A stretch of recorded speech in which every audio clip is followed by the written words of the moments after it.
Alam mo kung bakit minsan, kahit mahal ka, parang kulang pa rin. Kasi hindi lahat ng love naririnig. At minsan, isang salita lang, kayang baguhin lahat.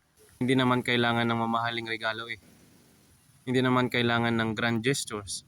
Minsan, gusto mo lang marinig na importante ka, pinipili ka, at hindi ka nag-iisa sa relasyon nyo.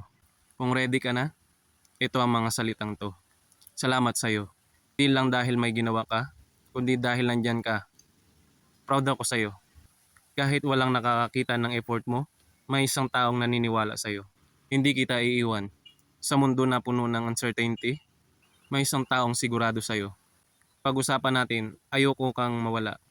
Hindi takot sa away, kundi takot ka mawala. Pahinga ka muna, andito lang ako.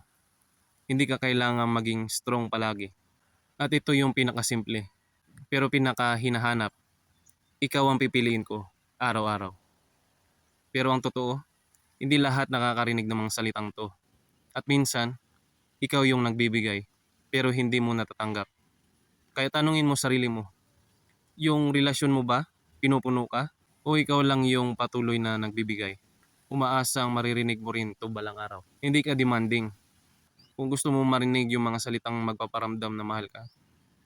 Kasi ang tamang tao, hindi lang ipapakita, sasabihin niya yan sa'yo at ipaparamdam araw-araw. Kung hinihintay mong marinig ang mga salitang yon, follow mo to. Kasi dito matututo kang hindi lang magmahal, hindi pipiliin ang pagmamahal na naririnig at nararamdaman mo.